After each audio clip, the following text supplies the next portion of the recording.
Okay,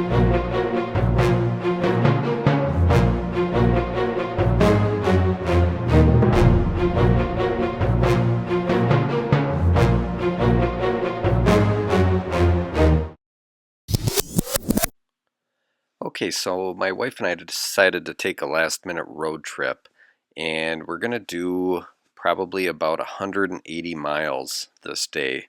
And I thought this would be a good test of the Prius's ability to do long distance trips in the winter.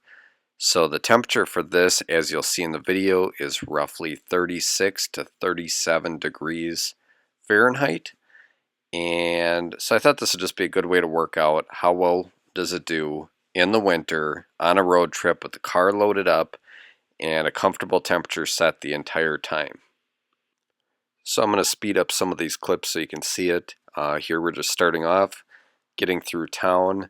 As you can tell, we're starting out at like 8 miles per gallon, and it's going to work its way up from there. So the engine was totally cold when we started this trip. And as the engine warms up, the performance and gas mileage goes up as well. So as you can see from that screen there, the gas mileage is going to be hindered by the fact that we have the climate control all the way on the comfortable setting.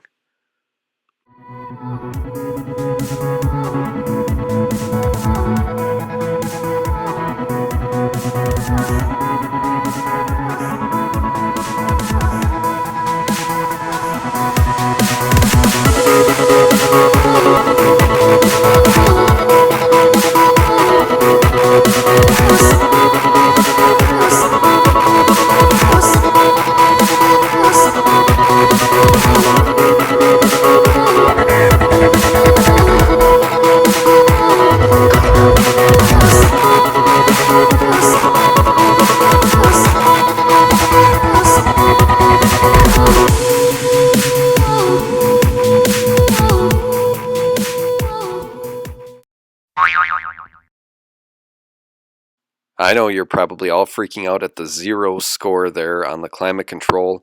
I did turn on all the vents, including the rear, and we also had the defrost on for a good part of the way, which turns the compressor on because the windows were fogging up terribly.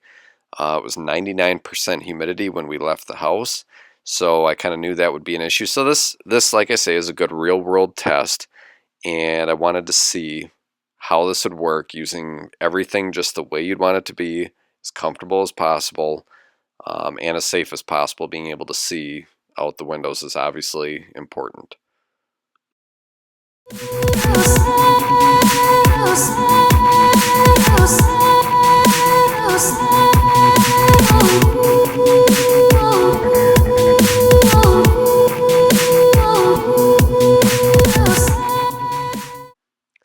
Alright, and I kind of wanted to just show what the display looks like. Here we show still in cruise control. It's bouncing between charging the battery and the battery assisting the motor. So it does fluctuate. It will bounce back and forth on demand.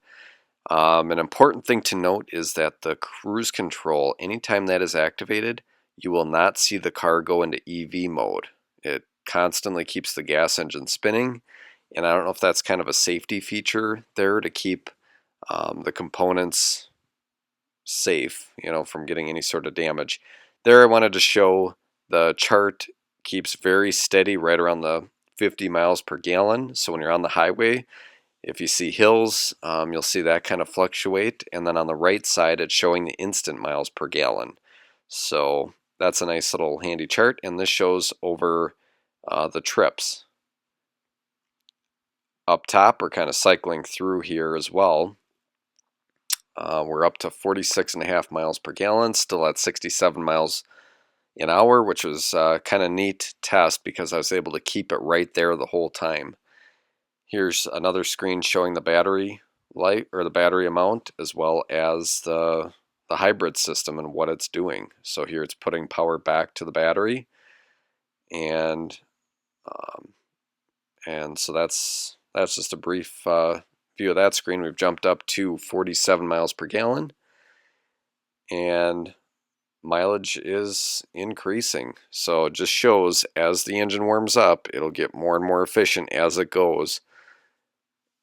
Here is my eco diary. And as you can tell, I'm hovering around 53 miles to the gallon, pretty much right on the nose, which is pretty incredible considering the temperature drop we've seen lately. This is showing, cool little display to have up when you are taking a road trip. This is showing your cost for the trip. So we are at $3.37 to go 72 miles. EV driving ratio, this is kind of funny. Never really noticed this before, but it's at 0%. That means the EV motor has been running 0% of the time. And again, we have the same chart that we had below showing the gas mileage for every mile. And you can change the intervals on that, which is pretty cool. So back at the hybrid system monitor here. So now we're getting to the end of the trip, and you can see that on the way back here we're at just over 91 miles. We are getting 52.8 miles per gallon, and I just kind of like this because it's obviously in fast forward, and you're getting a good visual here of what it looks like to drive this with EV kicking on and off. There you could see I just turned off the rear air conditioning, just put it to the front seats. And what I'm trying to do here is anytime I park the car now, I have learned that it is better for the battery to stay mostly charged. So I try not to deplete the battery before parking it. So it's just kind of a good habit to get into, especially when it's colder out. I don't want to leave the battery totally dead or close to it. I think it's kind of getting into the paranoid thing where I don't know that that's really going to cause any damage. But I've just read that on forums. It's a good idea to keep it charged up. On the side there, you're seeing my eco score is not very high. For this trip, I just wanted to drive it normally, and at some points here, even aggressively. I was just trying to get home. Our kids were overtired, so this is a really good display of what to expect and just typical driving. So you can kind of see too where the gas has ended up. I didn't start with a completely full tank. I did have some miles on when we started. So, taking a trip as far as that, it was probably about 180 miles.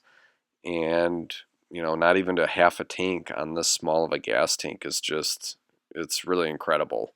So, again, on the side there, where you can see the score in the bottom right-hand corner, it shows my takeoff score is 2 out of 5, which is pretty bad. So far I'm at a 37 out of 100.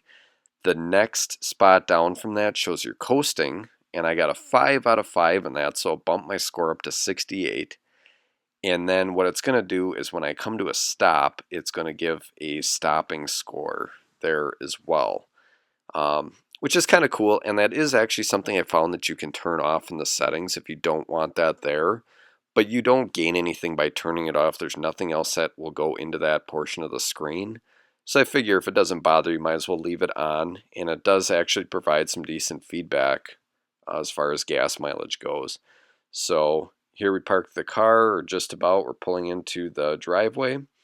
And we're going to go ahead and end this trip at 53 miles to the gallon.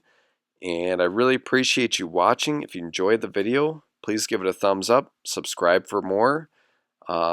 And here's just cycling through the final screens. So for the day, it was 52 miles per gallon. Not bad. The wife is out the car and ready to get the kids out. So thanks again for watching.